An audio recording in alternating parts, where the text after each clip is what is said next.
اللہ الرحمن الرحیم، السلام علیکم۔ اچھا جی، آج ہم ڈسکس کریں گے Quaid role as the first governor general of Pakistan. Quaid Azam جو ہیں وہ as a governor general of Pakistan جب وہ پہلی مرتبہ پاکستان کی گورنر جنرل بنے 15 اگست کے بعد، یعنی کہ آن ورڈ آپ کی ڈیتھ تک، جو کہ 11 ستمبر 1948 کو ہوئی۔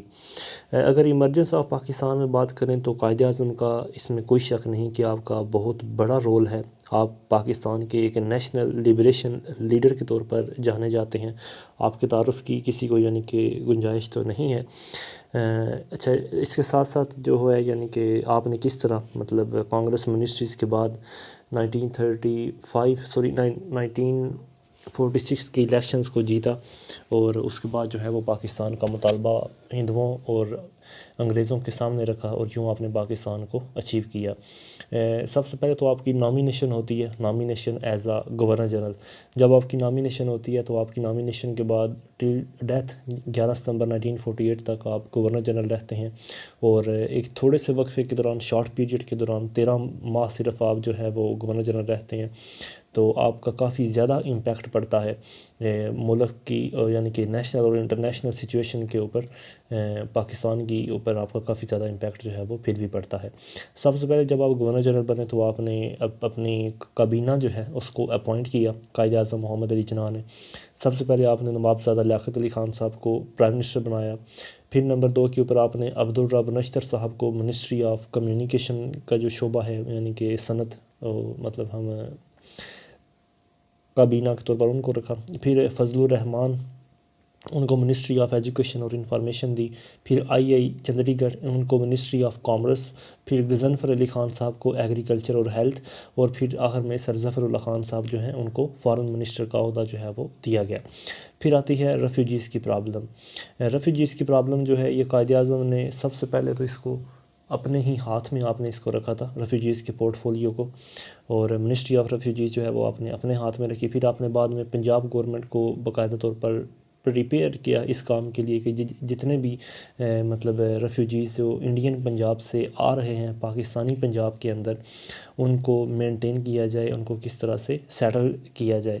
تو یہ تمام یعنی کہ جو آپ کی ڈٹرمینیشن اور آپ کا فیتھ اور آپ کی ہوپ جو آپ نے ریفیوجیز کے اندر کریٹ کی، مختلف مقامات کے اوپر آپ نے اپنی سپیچز کے اندر بھی کافی زیادہ ریفیوجیز کو ہے وہ آپ نے یقین دلوایا کہ ہم آپ کے ساتھ کھڑے ہیں۔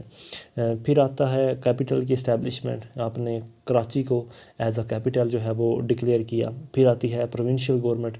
پروونشل گورنمنٹ میں پنجاب کا آپ نے جو ہے پورٹ فولیو یعنی کہ پنجاب کے چیف منسٹر بنے تھے نواب افتخار حسین خان ممدوح صاحب۔ ایسٹ بنگال جو کہ آج کا موجودہ بنگلہ دیش ہے، جس کو ایسٹ پاکستان کہا جاتا تھا، اس کے بنے تھے چیف منسٹر خواجہ ناظم الدین صاحب۔ اور پھر NWFP آج کا موجودہ KP کے، اس کے بنے تھے خان عبدالقیوم خان صاحب۔ اور پھر سندھ گورنمنٹ، سندھ کے چیف منسٹر بنے تھے محمد ایوب خسرو صاحب۔ پھر آپ نے جو ہے مطلب کچھ فنڈامنٹل چینجز کی تھی 1935 کے ایکٹ کے تحت۔ مطلب آپ نے جو ہے سب سے پہلے پاکستان کے پاس چونکہ کانسٹیٹیوشن تو نہیں تھا اپنا، لہٰذا پاکستان نے انڈیپینڈنس ایکٹ 1947 اور 1935 کا جو ایکٹ ہے، ان دونوں میں تھوڑی تھوڑی امینڈمنٹ کر کے جو ہے آپ نے مطلب پاکستان نے اس کو اپنایا تھا۔ سب سے پہلے جو اس میں امینڈمنٹ کی گئی 1935 کے ایکٹ کے اندر وہ یہ کہ ہماری الائنس جو ہے وہ برٹش کراؤن کی طرف نہیں بلکہ پاکستانی کانسٹیٹیوشن کی طرف ہے۔ یہ سب سے پہلے اس کے اندر امینڈمنٹ کی گئی۔ نمبر 2 کے اوپر جو امینڈمنٹ کی گئی وہ یہ کہ جو گورنرز ہیں اور ہائی کورٹ کے جو ججز ہیں ان کو اپوائنٹ کرے گا گورنر جنرل۔ نمبر 2 کے اوپر یہ یعنی کہ امینڈمنٹ کی گئی۔ نمبر 3 کے اوپر امینڈمنٹ یہ کی گئی کہ جو مطلب empowered governor general to account any provincial ministry, کہ جو بھی صوبائی منسٹری ہیں گورنر جنرل جو ہے ان کو اکاؤنٹ کر سکتا ہے، مطلب ان کی جانچ پڑتال جو ہے وہ گورنر جنرل کر سکتا ہے کسی بھی پروونشل منسٹری کی۔ پھر نمبر 4 کے اوپر جو امینڈمنٹ کی گئی وہ یہ کہ گورنر جنرل اور گورنرز ان کی سیلریز کو ڈکریز کیا گیا، کیونکہ 1935 کے ایکٹ کے تحت ان کی سیلریز زیادہ تھیں، لہٰذا ان کی سیلریز کو کم کیا گیا۔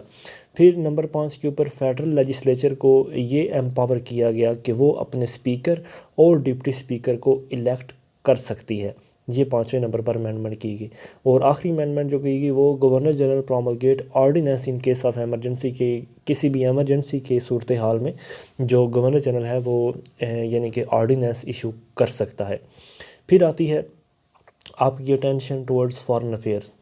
فارن افیئرس کی طرف اگر قائد اعظم کی اٹینشن دیکھیں تو قائد اعظم نے یعنی کہ یہ کہا تھا کہ ہم کارڈیل ریلیشن جو ہیں وہ ایکسیپٹ کرنا چاہتے ہیں پوری دنیا کے ساتھ. یعنی کہ آپ نے مختلف قسم کے آپ نے کہا تھا کہ دنیا کی جو ممالک ہیں ان کے ساتھ ہم کارڈیل ریلیشن قائم کرنا چاہتے ہیں. اور ہمارا مقصد ہے کہ صرف اور صرف گول آف پیس، یعنی کہ ملک کے اندر بھی اور ملک کے باہر بھی، یعنی کہ بے شک ریلیشن ہمارا ملک کے اندر ہو یا کسی ملک سے باہر ہو دوسرے ملکوں سے، تو ہم امن جو ہے وہ چاہتے ہیں. پھر ممبرشپ آف یو این او آتی ہے. 30 سپتمبر 1947 کو ہمیں ممبرشپ ملتی ہے یو این او کی، اور ہم نے اپلائی کیا تھا 15 اگست کو، اور ہمیں ممبرشپ ملتی ہے 30 سپتمبر کو. پھر آتی ہے ایجوکیشن پالیسی کی امپلیمنٹیشن. ایجوکیشن پالیسی کی جو امپلیمنٹیشن ہوئی تھی وہ تقریباً 1947 کے اواخر تک جو ہے وہ ایک کانفرنس رکھی گئی تھی ایجوکیشن سسٹم پاکستان کے اوپر، یعنی کہ اس کی ارینجمنٹ کے اوپر. لیکن انفارچونیٹلی قائد اعظم اپنی بیماری کی وجہ سے اس میں حاضر نہ ہو سکے، لیکن آپ نے اس کی ریکمنڈیشنز کے لیے آپ نے اپنا میسج جو ہے وہ فارورڈ کر دیا تھا کہ ایجوکیشن کی پالیسی جو ہے وہ کس بنیاد کے اوپر ہونی چاہیے. پھر آتا ہے نیشنل لینگویج کا ایشو. قائد اعظم نے مارچ 1948 کے اندر جب آپ ڈھاکہ میں گئے، کیونکہ مطلب پاکستان کی آزادی کے بعد کافی زیادہ پروٹیسٹ جو ہے وہ ڈھاکہ میں ہونے لگے، تو آپ نے وہاں پر جا کر اپنی اسپیچ میں کہا تھا کہ Urdu alone would be the national language of Pakistan, کہ مطلب صرف اردو اور صرف اردو یہی پاکستان کی نیشنل لینگویج ہوگی. لیکن آپ کی وفات کے بعد 11 ستمبر کے بعد جو ہے وہ 11 ستمبر 1948 کے بعد یہ کافی زیادہ چیز جو ہے وہ ٹرمائل کا شکار ہو گئی، اور الٹیمیٹلی جو ہے ایسٹ پاکستان کو ویسٹ پاکستان سے سیپریٹ ہونا پڑا. پھر آتی ہے اکانومی، یعنی کہ پاکستانی معیشت. ہندو جو ہیں وہ مطلب برٹش گورنمنٹ کے انڈر، چونکہ کافی زیادہ ان کا انفلوئنس تھا برٹش گورنمنٹ کے اوپر، تو لہٰذا انہوں نے کافی چیزوں کے اوپر اپنی مونوپلی جو ہے وہ کریٹ کی ہوئی تھی، جس طرح ٹریڈ کے اوپر، کامرس کے اوپر، بینکس کے اوپر، فائنینشیل انسٹیٹیوشنز کے اوپر، یا جو بھی میجر انڈسٹریز ہیں ان کے اوپر بھی.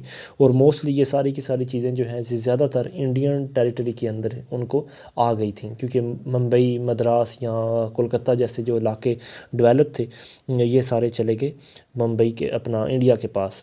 تو لہٰذا پاکستان کے پاس کافی زیادہ جو حالات ہیں وہ خراب تھے، کیونکہ ہمارا ریلوے نظام جو تھا وہ کافی ویک تھا، اور پاور ریسورسز جو تھے ہماری بجلی وغیرہ کے انتظامات وہ بھی کافی ویک تھے، اور ان کو بھی کافی زیادہ نگلیجبل کیا گیا. لہٰذا قائد اعظم نے اس چیز کو دیکھتے ہوئے آپ نے 1 جولائی 1948 کو قائد اعظم نے جو ہے اسٹیٹ بینک آف پاکستان کی بنیاد رکھی.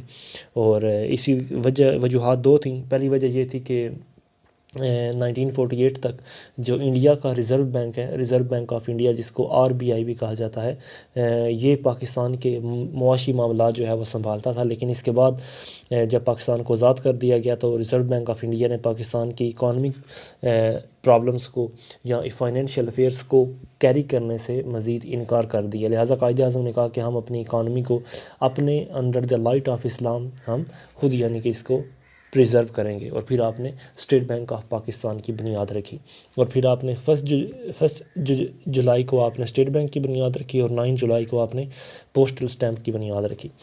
پھر آتی ہے فارم آف گورنمنٹ. قائد اعظم جو تھے وہ کس قسم کی گورنمنٹ میں حق میں تھے؟ قائد اعظم چاہتے تھے کہ ہماری کانسٹیٹیوٹڈ گورنمنٹ ہو، اور وہ اس کے اندر الیکٹڈ ریپرزینٹیٹیوس ہوں، مطلب ڈیموکریسی ہو، جس کے اندر ایگزیکٹو اور جوڈیشری کے جو فنکشنز ہیں وہ انڈیپینڈنٹ ہو، مطلب ہر ادارہ جو ہے وہ آزاد ہو، مطلب لیجسلیچر، جوڈیشری اور ایگزیکٹو یہ انڈیپینڈنٹ بھی ہو، چیک اینڈ بیلنس بھی ہو، اور ان کی سپریشن آف پاور بھی ہو. پھر آتی ہے پروونشل اٹانومی. قائد اعظم جو تھے وہ پروونشل اٹانومی کے فیور میں تھے. آپ نے 10 دسمبر 1945 کو کہا تھا کہ our Pakistan government will probably be a federal government modeled on the lines of autonomous provinces. آپ نے کہا تھا کہ ہماری پاکستانی گورنمنٹ جو ہے وہ فیڈرل گورنمنٹ کے اوپر بیس کرے گی، اور اس کی جو ماڈل ہوگا وہ اس کے اندر یعنی کہ اٹانومس پروونسز جو ہیں وہ ہوں گے۔ پھر آتی ہے کانسٹیٹیوشنل میکنگ۔ قائد اعظم نے کہا تھا کہ no state can be run without a constitution even for a single day.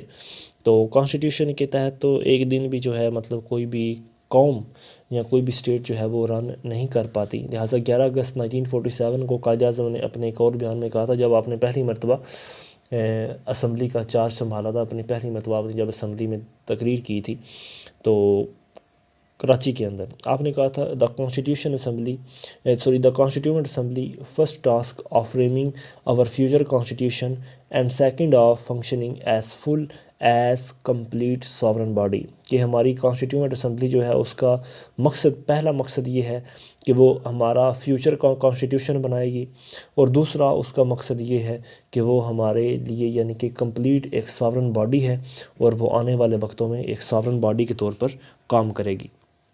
پھر آتے ہیں مائنارٹیز کے رائٹس۔ مائنارٹیز کے رائٹس اگر پہلی کانسٹیٹیوئنٹ اسمبلی میں دیکھیں تو تقریباً پاکستان کی پہلی کانسٹیٹیوئنٹ اسمبلی میں 15 نان مسلم ممبرس تھے، اور ٹوٹل تھے 96، مطلب 96 میں سے 15 جو ہے وہ نان مسلم یعنی کہ مائنارٹیز کے لوگ تھے۔